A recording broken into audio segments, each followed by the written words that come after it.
Salam uşaqlar, sınaq 1-in izahına baxaq. Birinci sualda bizə deyir ki, qoyunlar sözünün fonetik təhlilindəki yanlış fikri seçin. Biz hər hansısa bir sözün fonetik təhlilini verən zaman bilirik ki, avtomatik onun tələffüzünü, yəni transkripsiyanı açıb tələffüzünü yazmalıyıq. Qoyunlar sözü də qoyun, lar şəkilçisi l özündən əvvəl razində satışın hərflərindən biri gələndə fərqli tələffüz olunurdu. Yəni r, z, n, d, s, t, ş. Burada da n gəldiyi üçün qoyunlar formasında tələffüz olunacaq. İndi biz tələffüzündə baxarıq. Birinci A variantında deyir ki, bütün samitlər cingiltiridir. Q cingiltiridir, Y cingiltiridir, N və R. Doğrudur. Hamısı cingiltiridir. Bizdən yanlış istədiyi üçün A-nı götürə bilmərik. N, R, L samitlərinin çar qarşılığı yoxdur. Uşaqlar, siz bu fikri ümumi olaraq düzgün götürə bilərsiniz. Amma bu sözdə baxın, görün, L samiti varmı? Fonetik təhlildə bizdən samit, sait və səs soruşsalar, 3 soruşanda biz transkripsiya baxırıq. Amma bir də hav qaydamız var, heca, ahəng, vurğu. Bəli, onda yazılışa baxırıq. Amma bizdən samit, sait, səslərlə bağlı nəsə soruşanda siz bu mötərizənin, transkripsiyanın içərisinə baxın. Burada axı L samiti yoxdur. Sən bunu necə düz fikir kimi götürə bilərsən? Deməli, bizim yanlış cavabımız B-dir. Niyə? Çünki ay müəllimə, burada L samiti yoxdur. C variantında deyir, eyni samit qoşalığı işlənmişdir. Baxacam, samit deyəndə yenə tələffüzə baxıram. Eyni samit qoşalığı hansıdır? N işlənib. Deməli, doğru fikirdir. Qarşılığı olmayan samitlərlə saitlərin sayı bərabərdir. Baxıram, bu sözdə qarşılığı olmayan samitlərim hansılardır? N və R samitlərdir. 3 dənə samitim var. Bəs neçə saitim var? 1, 2, 3. Aha, deməli 3 qarşılığı olmayan samit var, 3 də sait var. Bərabərdir, bərabərdir. Doğru fikirdir. Söz cingiltiri samitlə başlayıb, cingiltiri samitlə də bitir. Uşaqlar, bu söz Q cingiltiri samiti, bəli, R də R samiti də cingiltiridir, bəli. Bu da doğru fikirdir. Deməli, bizdə yanlış cavabımız B variantıdır. İkinci suala keçid alaq. Deyir, hansı sözdə səs və hərflərin sayı bərabər deyil? Səs və hərflərin sayı. Səs deyən kimi avtomatik transkripsiyada yazacaqsan. Muavin. Muavin sözündə uşaqlar bildiyimiz kimi müxtəlif cinsə sait qoşalığında yalnız i olanda fərq olur. Ü-a olduğu üçün olduğu kimi qalır. Muavin formasında tələffüz olunur. Səs uzanması fərq yaradırmı? Xeyr, yaratmır. İndi biz təəccüblə sözünə baxaq. Təəccüblə də iki eyni sait yanaşı gəldiyi üçün biri düşür, biri uzanır. Təəccüblə də nən formasında tələffüz olunur. Neft daşıyan, neft sözündə sonu f-tı, x-tı, ş-tı, s-tılara samitlə başlayan söz qoşanda t-lar düşür. Neft daşıyan formasında olacaq. Neft daşıyan. Xaindir sözündə a-i müxtəlif sait qoşalığıdır. Xain y biçdiricisi daxil olacaq və dir qrammatik şəkildə olduğu zaman bilirik ki, dirin risi düşür. Xaindir formasında. Sakitlik, sakit. Ay, yaza bilmədim burada. Sakit dik formasında. Burada niyə yazılmır? Sakit dik formasında da tələffüz olunur. İndi bizə baxaq. Muavin sözündə səs və hərflərin sayı bərabərdirmi? Bəli, uşaqlar, 3 səs var, 3 də hərf var. Bərabərdir, bu getdi. Təəccüblə sözündə uşaqlar, düşmə olsa da artma da baş verir. 1, 2, 3, 4, 5, 6, 7, 8, 9. 9 səs buradadır, 9 hərf də buradadır. Bərabərdir bu sözdə uşaqlar. Neft daşıyan sözündə neft daşı yan formasında. Deməli, burada uşaqlar olacaq 10. 10 səs, amma 11 hərf. Xaindir də 1, 2, 3, 4, 5, 6, 7 səs və 7 hərf olacaq. Sakitlikdə isə elə bərabərdir, fərq yoxdur. Sa 2, 4, 6, 8, 8, 8 formasındadır. Səslərin, hərflərin sayı bərabərdir. Yalnız fərq oldu hansında? Neft daşıyan sözündə. Növbəti sualda bizə deyir ki, hansı sözlərdə İki məqamda səs uzanması özünü göstərir. İki məqamda. Baxaq, birinci sözdə bizdə bivaris sözüdür. Bivaris. Burada bivaris formasında tələffüz olunur. İki uzanma var, bəli var. Acizanə, aciz. Anə şəkilçisinin anə, yanə, naməni bilirik ki, asa həmişə uzanır. Bəli, burada da iki uzanma var. Fərasət sözündə fərasət formasındadır. Burada bir uzanma olduğu üçün mən 3'ü götürmürəm. 3'ü yanlışdır. Naqabil, naqabil formasında tələffüz olunur. 2 uzanma var. Bunun üçün 4'ü də götürürük. Baməzədə isə yalnız ba hissəsi uzanır. Məzə uzanmır. Ona görə cavab variantımız olur 1, 2, 4. Dördüncü suala baxaq. Açıq-aşkar sözünün fonetik xüsusiyyətləri. Ümumiyyətlə, hər hansısa bir sözün birinci sualda olduğu kimi fonetik xüsusiyyətləri soruşursa, sən avtomatik transkripsiyanı açıb, sən tələffüzü yazmalısan. Açıq-aşkar, açıq. Sözün sonu q ilə bitib. Aşkarı sənə elə belə yerdən yazmayıb. Q'dan sonra gələn samitə, sözə fikir ver. Gör özündən sonra nə gəlib. Burada saitlə başlayan söz gəldiyi üçün qığı əvəzlənməsi baş verib. Aşkar sözündə iki kar samit, ş və ç yanaşı gəlib. Yanaşı gələn iki kar samitdən ikincisi Zingiltili tələffüz edilir. Aşkar formasında. İndi suallara cavablayaq. Deyir, tələffüzdə iki fərqli məqam özünü göstərir. Bəli, qığı əvəzləndi və c əvəzlənməsi baş verdi. Birinci fikrimiz doğrudur, götürmürəm. Zingiltili samitin kar qarşılığına keçmə hadisəsi var. Uşaqlar, burada bir qıya keçib, bir də ç-cıya keçib. Q onsuz da Zingiltili idi, q da Zingiltilidir. Ç kar idi, kar Zingiltiliyə keçdi. Burada karın Zingiltiliyə keçmə məqamı var. Zingiltilinin kara keçmə məqamı yoxdur. Bu yanlışdır, götürəcəm. Bizdən yanlış istəyir. Səslər və hərflər arasında kəmiyyət fərqi yoxdur. Kəmiyyət say deməkdir. Saymalısan. Burada neçə dənə səs var? 4, 4, 8. Bu yazılışda da 8'dir. 8, 8. Bəli, say fərqi yoxdur. Doğru fikirdir, götürmürəm. Kar samitin Zingiltili qarşılığına keçmə məqamı var. Uşaqlar, kar samitin Zingiltili qarşılığına keçmə məqamı var. Bəli, burada kar samit ç idi, Zingiltili qarşılığı da c-dır. Ç-c əvəzləməsi baş verib. Bu doğru fikirdir, götürmürəm. Deyir ki, sözdə 3 kar, 2 Zingiltili samit səs var. 3 kar. İndi baxaq. 1 kar, 2 kar. Axı, burada 2 kar, 3 Zingiltili samit var. 2 kardır. Yanlış fikirdir. Götürürəm. Açıq saitlərlə kar samitlərin sayı bərabərdir. Uşaqlar, bu sözdə neçə açıq sait var? A açıqdır. 1, 2, 3. 3 dənə A var açıq. Amma kar samitlərin sayı neçədir? Ç və Ş-dır. 2 dənədir. Açıqların sayı ilə bərabər olmadı axı. Biri 2 oldu, biri 3. Yanlış fikirdir. Ona görə cavabımız olur 1, 5 və 6. Üzr istəyirəm, 1 dedim. 2, 5, 6. İçini qeyd eləmişəm, çaşıb 1 deyirəm. 2, 5, 6 olur. Keçid alaq 5-ci suala. Deyir, tələffüzündəki fərqli məqamların sayına görə sözlərdən biri digərləri ilə eyni deyil. Fərqli məqam deyirsə, avtomatik sən tələffüzü yazmalısan. Tolerant. Tolerant sözünün tələffüzü tolerant formasında olur. Tolerant, o A əvəzlənməsi olur. Zooparkda necə olur? Belə elədi bu. Zooparkda yazılmır. Zoopark formasında park. Biri düşür, biri uzanır. Qiraətdə olduğu kimi qalıb. A-ə hərf birləşməsində, amma bilirsiniz ki, uzanma olur A-ədə həmişə. Novellada novella formasında olur. Novella. Kollektivdə də kollektiv. O A əvəzləməsi oldu. Tolerantda bir fərqli məqam var. Zooparkda bir fərqli var. O düşdü. Qiraətdə fərq yoxdur. Novellada bir fərq var. Kollektivdə də o A əvəzlənməsi olub. Bir fərq var. Deməli, fərqli məqam yoxdur. Qiraət sözündə cavabımız olacaq qiraət.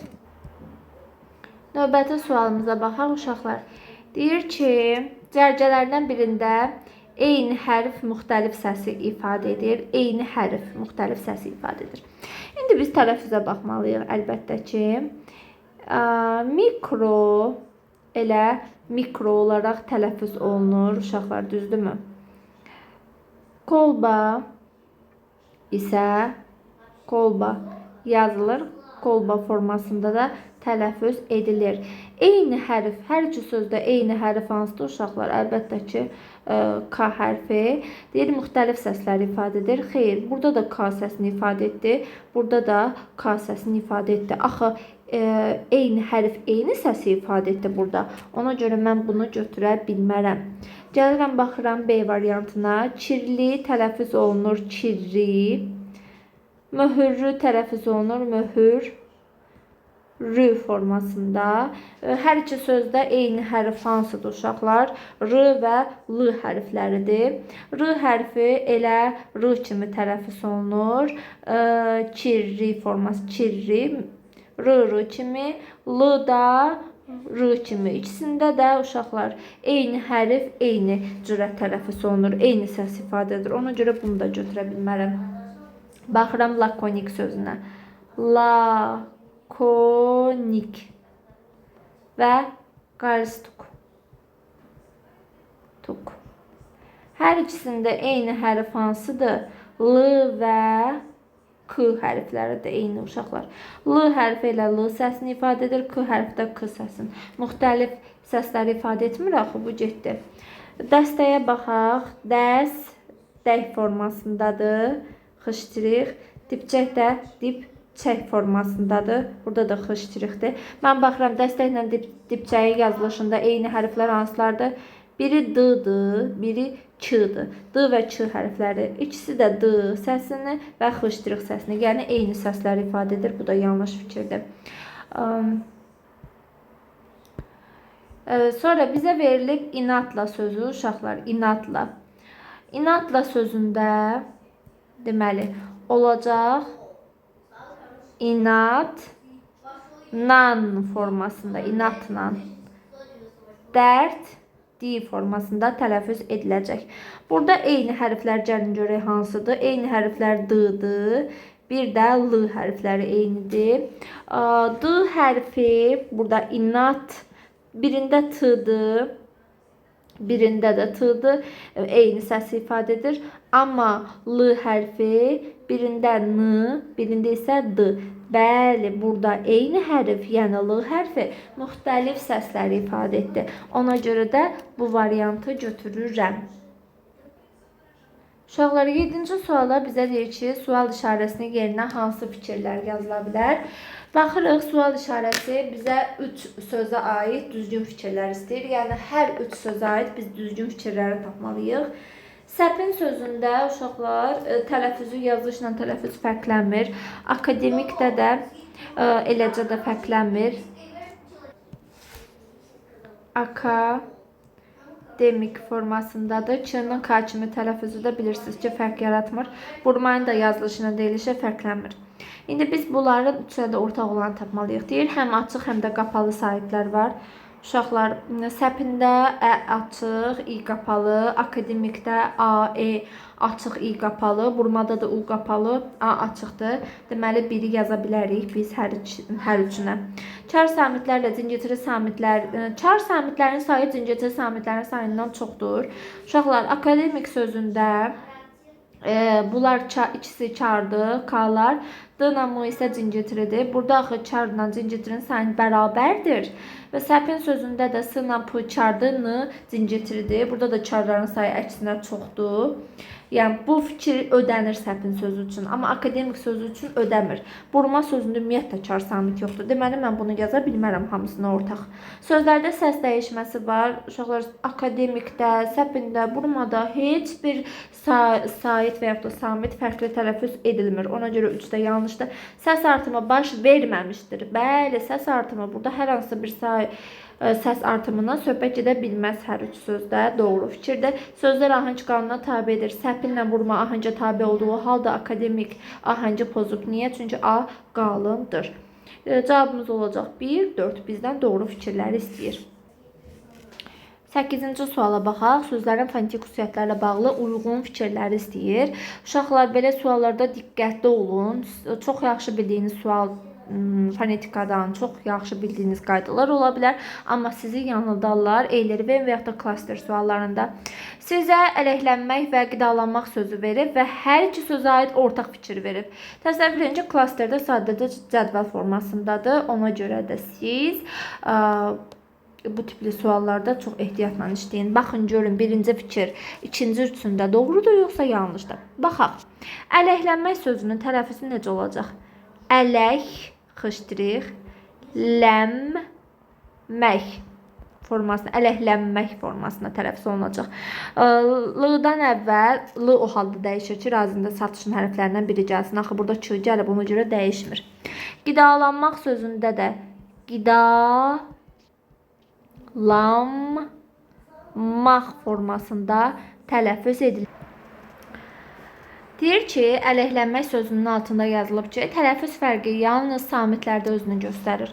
Ələhlənmək sözündə uşaqlar ç, xış, tırıq, n, m əvəzləməsi baş verir və bu da yalnız samitlərdədir.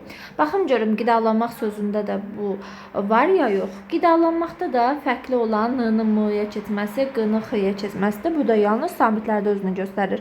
Deməli, mənim birinci fikrim hər ikisi üçün ortaqdır. Yəni, bir ortada olmalıymış. Bir yanlış fikirdir. Bir yerə avtomatik qatırıq. Tələffüz fərqi samitin növünü çar cinciltili dəyişməmişdir. Tələffüz fərqi ç onsuz da çar idi. Keçdi xıştirixə, o da çardı. Və yaxud da n cinciltili idi. Elə m-ya keçdi. Dəyişmədi burada. Çar cinciltili dəyişməyib. Amma qidalanmaq sözünə baxaq. Uşaqlar, qidalanmaqda n deməli cinciltili m oldu, m da cinciltili, amma sondakı q necə idi? Cinciltili idi, çara keçdi. Bəli, birinci fikir ələhlənmək sözü üçün bu doğrudur. Çünki çar cinciltili dəyişməyib. Onsuz da çar idi, çara keçdi, cinciltili cinciltiliyə keçdi. Amma burada q gördünüz, cinciltili çara keçdi. Burada dəyişib. Deməli, ikinci fikir bizim uyğun fikrimizdir. Hər iki sözə aid ortaq fikirlərdir. Ahəng qanuna tabedir. Ələhlənmək nə? Ələhlənmək ahəng qanuna tabe olduğu halda qidalanmaq ahəngə tabe deyil. Çünki i incə saitdir. Ahəngə tabedir, səhvdir. 3 yanlış fikirdir. Avtomatik cavabımız qalır. Amma varianta baxırıq yenə də.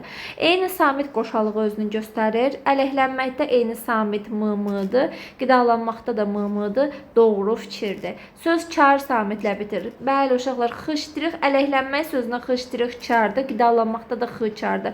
Bu 5-ci fikir burada olmalıydı. Hər ikisinə aid ortaq. 5 yanlışdır. Sözdə səs uzanması var. Ələhlənməkdə səs uzanması yoxdur. Amma qidalanmaq burada səs uzanması var. Ona görə cavabımız olur 2, 4, 6. 9-cu suala baxırıq. Şairanə. Şairanənin tələffüzündə şairanə formasında tələffüz edilir. Adlı sanlı. Adlı sanlı formasında tələffüz edilir. Üzlənmək, üzdənmək formasındadır. Baxaq, şairanə sözünə neçə dənə fərq var? Bir dənə y bitişdiricisi daxil olub. Burada bir fərq var. Adlı sanlıda l-d əvəzlənməsi, l-n əvəzlənməsi 2 fərq var. Burada 2 fərq var. Üzlənmək sözündə l-d-ya keçdi, n-m-ya, ç-da xışdırıqa 3 fərq var. Deməli, biz növbətiyə 4-cü fərq olanı tapmalıyıq. Şadlanmaq sözünün tələffüzünə baxaq. Gəlin bir dənə yazım səliqəylə. Şadlanmaq sözündə uşaqlar, üzr istəyirəm. Şadlanmaq olacaq. Şadlanmaq formasında, yəni burada neçə fərq olacaq? 1, 2, 3 fərq olacaq. Bizə 3 fərq olan lazım deyil. Qonaqpərvərlikdə qonaqpərvərlik formasında burada neçə fərq olacaq? 1 fərq, sonra 2 fərq və 3 fərq. 3 fərq olan bizə lazım deyil uşaqlar. Elliklə elliklə formasında olacaq. 1, 2, 3 fərq lazım deyil. Sehirlənmiş, sehir tək hecalı sözdür, müxtəlif cinsi samitlə bitən. Ona görə də sait əlavə olunacaq. Sehir rəmmiş formasında. Burada neçə fərq oldu? 1, 2 və 3 fərq uşaqlar. Sehir, rəmmiş 3 fərq oldu, lazım deyil bizə. Peşəkarlıqla peşəkarlıqla formasında deməli, uşaqlar, çar və çeş şəkilçinin tərkibində olanda dəyişmir də, bilirsiniz. Deməli, peşəkar, mən niyə bunu lıq eləmişəm? Peşəkarlıq, uşaqlar razında satış var axı. Peşəkarlıqla deməli, 1 fərq, 2 fərq, x əvəzləməzdir 2. Sonra 3 fərq, bu da 4 fərq. Deməli, bizim cavab variantımız olacaq peşəkarlıqla C variantı. Keçid alaq 10-cu suala. Deyir, nöqtələrin yerinə A yazılmalıdır. Sənə bunu yazılışda istəmir. Transkripsiyada veribsə, sən də bir zəhmət baxmalısan. Tələffüzdə istəyir. Kamfora spirtdir. Uşaqlar, kamfora spirti yəqin ki bilirsiniz də, belə məhlul formasında aptekdə satılır. Kamfora yazılır, elə kamforada tələffüz edilir. Ona görə bizə deyir ki A yazılmalıdır. Burada A, O yox, O yazılır. Komfort sözü comfort formasında yazılır, amma tələffüzündə comfort olur. Yəni içini götürəcəm. Combine sözü combine yazılır, amma combine formasında tələffüz edilir. Deməli, 3-ü də götürəcəksən. Kobalt. Kobalt nədir uşaqlar? Nə bilim, kimyada bir maddədir də, 27-ci maddədir, neçəncidir? Kobalt O-la yazılır, O-la da tələffüz edilir. Bizə 4 də lazım deyil. Klapan. Klapan nəyinsə bir örtən qapaqdır da, qapaq bu mənadadır. Örtən hissə qapaq. Klapan A-la yazılır, A-la da tələffüz edilir. Kokteyl. Kokteyl formasında yazılır və kokteyl formasında deyilir. Ona görə də 5 ilə 6-nı da götürdüyümüz üçün cavabımız olacaq 2, 3, 5 və 6. Qrammatika sualları bu qədər. İndi mətnimizə baxaq. Uşaqlar, mətni oxumayacağım. Mətni oxumusunuz. Ona görə birbaşa sualların izahını verəcəm sizə. Tünd qara rənglə verilmiş söz əsasında cədvəldəki uyğun fikirləri tapın. Tünd qara verilmiş bizim hansı sözümüzdür? Deyir, buğdanın üstünə barmağı ilə bir xat çəkib. Uşaqlar, burada xat çəkmək həqiqi mənadadır. Çünki barmağı ilə nəyisə barmağını batırıb bir boyuya xat çəkə bilər də. Bu həqiqi mənadadır. Deməli, bizə buradan həqiqi olan lazımdır, məcazi deyil. Qarşılığı nədir? Xat çəkir ki, buğdanın üzərinə pozulmasın. Bu da işarə qoymaq mənasındadır. Kontekstə görə mənası da uşaqlar rəsm edir də, rəsm etmək mənasını verir. Yəni, işarə çəkir də, xaç işarə çəkir. İşarə çəkmək də rəsm etmək mənasındadır. Ona görə cavabımız olur 2, 4 və 5. Qarşısına rəqəm yazılmış hansı cümlə altından xətt çəkilmiş cümlə üçün zəmin rolunu oynayır? Çox maraqlı sual tipidir. Biz indi baxmalıyıq altından xətt çəkilmiş cümləyə. Altından xətt çəkilmiş cümlədir ki, nəhayət səfər min zəhmətlə böyüyüb həddi büluğa yetişdi. Bizə deyir ki, bax, qarşısına rəqəm yazılmış hansı cümlə bu fikir üçün zəmin rolunu oynayır. Yəni, bu fikrə zəmin odur ki, şərait, əsas. Bax, bu fikrə şərait yaradıb. Bu fikir üçün əsas verir, əsas rol oynayır. Baxaq, deyir ki, zəhmətlə böyüyüb həddi büluğa çatıb. Deməli, uşaqlığı zəhmət əziyyət görüb də bu uşaqlıqdan, düzdürmü? Bir də deyir ki, çocuqluğunu kənddə keçirib. Kənddə keçirmək bəyəm zəhmət çəkməyə səbəbdir ki, uşaqlar zəhmət çəkməyə şərait yaradır ki, xeyr, kənddə yaşayıb o qədər rahat şəraitdə yaşayanlar var ki. Ona görə biri biz yaza bilmərik. Yəni, bu bizim altından xətt çəkilmiş hissəmizə axı şərait yaratmır. Oxuyaq üçüncünü. El hər il iməclik edib onun əkilinə, biçininə kömək edirdi. Nəyəsə kömək etmək onun zəhmətlə böyüməsinə şərait yaratmır. 3 də ola bilməz. Qolundan dartılanlardan biri də Səfər idi. Bu ümumiyyətlə qoldan dartılmaq müəyyən bir zamana aiddir də, müəyyən bir saata, vaxta, ana aiddir. Amma min zəhmətlə böyüyüb, deməli keçmişi, uşaqlığı zəhmət içərisində keçib, bunun ümumiyyətlə aid deyil. Qaldı ikinci fikrimiz. Deyir, kiçik bir torpaqları vardı. bu torpaqdan mal cəhət, toy pulu, başqa töyücüləri verdikdən sonra özlərini zorla görürdü. Baxın, elə bil onların bir torpaq sahəsi var. Bu torpaqdan da kəndlilərə vergi verir. Day özünə nə qalır ki bu yazığın? Deməli, özlərini zorla görürdü. Zorla özlərini dolandırır, bəs edir. Aha, deməli, çətin şərait bu fikir, töyücü vergisi vermələri və s. buna şərait yaratdı ki, onun uşaqlığı zəhmətlə keçdi. Ona görə də cavabımız olur 2.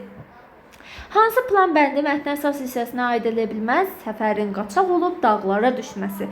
Sonda görürük ki, səfər qaçaq olub dağlara düşdü. Harda? Nəticə hissəsində əsasa aid edə bilməz. Xanın tapşırıq verir ki, mən hamı taxılı biçib çuvalları yığsınlar. Bu əsas hissədir uşaqlar. Əsas hissə buradan başlayır. Əsas buradan başlayır və deyir ki, xaçın pozulması da əsas hissədədir. Deyir ki, ürəkli gecədən sonra çuvalların birində xaçın pozulduğunu gördü. Səfərin yüzbaşıya qarşı çıxması, bu da əsas hissədədir. Onun üzünə ağ olur, özünü yığışdır deyir. Yüzbaşının qəzəbi, o da deyir ki, sən xanın üzünə ağ olursan, o da qəzəblənir. Deməli, əsas hissəyə aiddir. Aid deyil, A fikri. 14-cü suala baxaq. Mətnin struktur suallarında diqqətli olun. Deyir, giriş hissə 2 abzasdan ibarət ola bilər. Bəli, giriş hissədə biz görürük ki, səfərin uşaqlığı, ailəsi, böyüməsi haqqında ümumi bizə məlumat verir. Onun çətin şəraitə keçən uşaqlığından danışılır ki, buna şərait yaratmışdı. Nə? Vergi verməkləri. Və el də sağ olsun, hamısı birləşib ona köməklik edirdilər. Nəhayət böyüdü, geniş ürəkli, uca boyu, qarayannız bir oğlan oldu. Və gözəl ox atırdı, qılınc vururdu bu gəncimiz. Deməli, bu bizim giriş hissəmizdir və giriş hissəsi 2 abzasdan ibarət ola bilər. Bəli, bu 1 abzas ola bilər, bu da 1 abzas ola bilər. Bu doğru fikirdir. 3-cü və 4-cü abzaslar əsas hissəyə aiddir. 3-cü abzasın mənim budur. 3. Qarşısında boşluq olan hissələr. Bəli, 3 və 4 əsas hissəyə aiddir. Çünki uşaqlar əvvəlcə səfərin ailəsini, səfər haqqında təsvir verir. Sonra deyir ki, bir gün bütün vaxtı xan öz sərkarını, sərkar köməkçisi deməkdir, öz köməkçisini, xan işləri idarə edən şəxsi yanına çağırıb deyir ki, onun buğdalarını yıxsınlar. Artıq yeni bir informasiya verir. Üçün yeni abzasda düz deyir. 3 və 4-cü abzaslar əsas hissəyə aiddir. Doğrudur. Mətnin bütün tərkib hissələrində dialoqdan istifadə edilib. Xeyr uşaqlar, giriş hissədə axı dialoq yoxdur. Heç nəticədə də yoxdur. 3 yanlışdır. Mətnin nəticə hissəsində də xalqın güzəranının yaşayışından, şəraitindən danışılır. Xeyr, nəticə hissəsində deyir ki, səfər qaçaq olub dağlara, meşələrə düşür. Ona görə cavabımız olacaq 1 və 2. Mətnə əsasən hansı suala cavablandırmaq olmaz? Səfər niyə qaçaq düşür? Ona görə qaçaq düşür ki, neyir? Yüzbaşıya yerə yıxır, qan fışqırır, yüzbaşıya qarşı çıxır. Uşaqlar vurur onu, üstünə cumur. Bu getdi. Bunun cavabı Səfərin atası nə üçün vəfat etmişdi? Deyirik ki, atası Qarabağ xanının Naxçıvan civarında olan bir vuruşmasında öldürülmüşdü.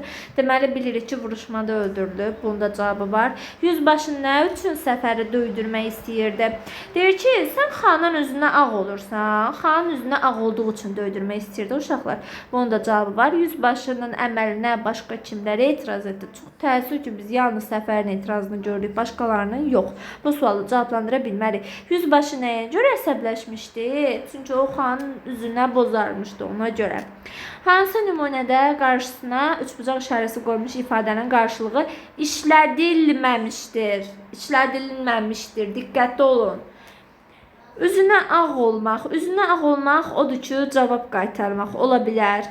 Çobud cavab verdi, ola bilər. Qardaşının üzünə baxa bilmirdi. Üzünə baxa bilməmək utanmaqdır. Amma üzünə ağ olmaq. Üzünə ağ olanda adam utanmır. Üzünə ağ olur, cavab qaytarır. Amma üzünə baxa bilməmək utanmaqdır. Bu düzgün deyil. Mürşidin nankorluq etməsi, bəli, üzünə ağ olmaq nankorluq etməkdir. Yeni etiraz etmək də üzünə ağ olmaqdır, bəli. Yalnız C olacaq cavabımız. 17 deyir ki, hansı fikri ehtimal kimi düşünmək olar? Xalq xan hökumətinə boyun əyirdi. Ümumiyyətlə, ehtimal bilirsiniz ki, mətndə birbaşa oxuduğum deyil də. Mətndə birbaşa oxuduğum deyil. Mən onu ehtimal kimi irəli sürə bilirəm. özümdən, yəni məntiqi cəhətdən uyğunlaşdıra bilirəm. Xalq xan hökumətinə boyun əyirdi. Uşaqlar, bu faktdır, ehtimal deyil. Çünki boyun əyirdi ki, xan deyəndə deyir ki, çuvallara doldurun, onlar da xanın tapşırığını yerinə yetirirlər. Çuvalların xaçına külək pozmuşdu. Bunu biz yalnız ehtimal edə bilərik. Niyə ay müəllimə? Axı burada deyir ki, bir səhər yüzbaşı küləkli gecədən sonra çuvalların bir neçəsinə xaçın pozulduğunu gördü. Ay müəllimə, bilirəm də külək pozub da. Axı sonra bizə demir axı ki, uşaqlar bunu külək pozub. Sonra deyir ki, buğdanı kim oğurlayıb deyə sual veriblər, axtarırlar adamı. Əgər uşaqlar belə olardı ki, külək baş verən külək buğdanı pozmuşdu. Axı burada bizə demir. Biz bunu ehtimal edə bilərik. Bu hadisədən biz ehtimal edə bilərik ki, çox güman ki, külək pozub. Deməli biz bunu ehtimal edirik. Camal Səfərgilin ailəsinə yardım etmişdi. Bəli, uşaqlar bu faktı ediblər də. Deyir, el birləşib edirdi, hər il məclis edirdi. O dövrdə hökumətə vergi verirdi. Bəli, mal cəhət, toy pulu və töycü vergiləri verilirdi hökumətə. Səfər uşaqlığını kənddə keçirmişdi. İlk acısında da deyilir. Gəldik 18-ci suala. Hansı fikirləri yüzbaşıya aid etmək olar? Bizim bu yüzbaşı çox mundar adam idi. Xalqla acımasız davranırdı və çobusluğu ilə diqqət çəkirdi uşaqlar. 1-3 olacaq cavabımız. Pis xüsusiyyətlər daxildir uşaqlar. Bunun yaxşı bir xüsusiyyəti yoxdur. Növbəti sualda deyir ki, qaçaq səfərin xarakterinə aid 2 xüsusiyyət yazın. Uşaqlar, sənə bu tipli sual verirsə imtahanda xüsusiyyət yazın. Sən gedib mətni köçürə bilmərsən, mətnin bir cümləsini yaza bilmərsən. Abala, sənə xüsusiyyət deyirik, xarakter. Tutaq ki, bir X adlı bir şəxs dərslərini hər zaman hazır eləyir, müəllimənin verdiyi testləri də hazır gəlir, hazır gətirir. Həmişə dərsə hazırdır. Sən indi buna baxıb desəm ki, məsələn, bu X-in hansı xüsusiyyəti sənə xoşuna gəlir? Deyəcəksən ki, həmişə dərslərini hazırlayır. Belə deyəcəksən, yoxsa deyəcəksən çalışqandır? Əlbəttə deyəcəksən çalışqandır. Xarakter xüsusiyyət deyəndə uşaqlar, siz mətndən birbaşa cümləni yaza bilmərsiniz. Qaçaq səfərə nə yaza bilərsiniz? Uşaqlar, yaza bilərsiniz ki, cəsur idi, mərd idi, igid idi, düzdürmü? İgid idi. Daha sonra qorxmaz idi, düzdürmü? Qorxmaz. Niyə uşaqlar? Çünki görürsüz, xana bozarırıq, xandan qorxmuruq, xan. O boyda xandan qorxmur. Və yaxud da deyə bilərsiniz ki, uşaqlar, haqsızlığa boyun əyməyən. Gördük ki, haqsızlığa boyun əymədi. Bu kimi istənilən cavabı verə bilərsiniz və yaxud da çətin anlarda qərar verə bilir. Bax, belə də deyə bilərsiniz. Gəldik 20-ci suala. Deyir ki, üzərində rəqəm qoyulmuş sözləri mətndən kənar mənada. Üzərində rəqəm qoyulmuş hansıdır? Birinci, burada keçirmişdi sözüdür. Deyir ki, çocukluğunu kənddə keçirmişdi. Uşaqlar, mətndə, bu mətnimizdə keçirmişdi sözü hansı mənada daşıyır? Bir müddət bir yerdə yaşayıb olmaq, qalmaq mənasında işlədilir də. Siz də bu sözü fərqli mənada işlətməlisiniz. Məsələn, deyək ki, aydan qonaqları keçirdi və yaxud da deyirəm ki, o malqaranı çaydan keçirdi və yaxud da imtahanı yaxşı keçirdilər, barmağını üzü keçirdi, başına papaq keçirdi və s. yaza bilərsiniz uşaqlar. İkinci isə bizim görürdü sözümüzdür. Deyir, baxın, burada üzərinə rəqəm qoymuş, görürdü. Burada görürdü uşaqlar, deyir ki, özlərini zorla görürdü. Yəni, özlərinə zorla çatırdı, bəs edirdi. Bax, bu mənalarda da çatmaq, bəs etmək. Sən də bunu fərqli mənada cümlədə işlətməlisən. Məsələn, deyə bilərsən ki, hadisəni gözü ilə gördü. Burada görmək mənasındadır. Oğlunu görməyə getdi, cəbhəyə getdi. Və yaxud da görürəm ki, siz hələ də dərsi yaxşı başa düşməmisiniz tipli cavablar verə bilərsiniz. Bu mətnimizdən bu qədər. Keçək digər mətnimizə. Uşaqlar, gəldik. Publisistik mətn olduqca maraqlı bir mətndir. Baxaq, Əziz Səncər. Deyir, doğrudan doğru, yanlışdan yanlış, ehtimaldan da ehtimal seç. Çünki uyğun fikirləri tapmalısan. Səncər öz vətənində həkim olaraq çalışıb. Bəli, Səncərin vətəni haraydı? Mardinin Savur vilayəti. 2 il Savurda sağlamlıq mərkəzində həkim olaraq çalışıb. Bu doğrudur. Doğruda da doğru verdiyi üçün götürəcəksən. Amerikada da bir müddət həkim kimi fəaliyyət göstərmişdir. Uşaqlar, burada Amerikada həkim kimi fəaliyyətindən onun söhbət getmir. Amerikada, baxın, görün, mətndə Amerikada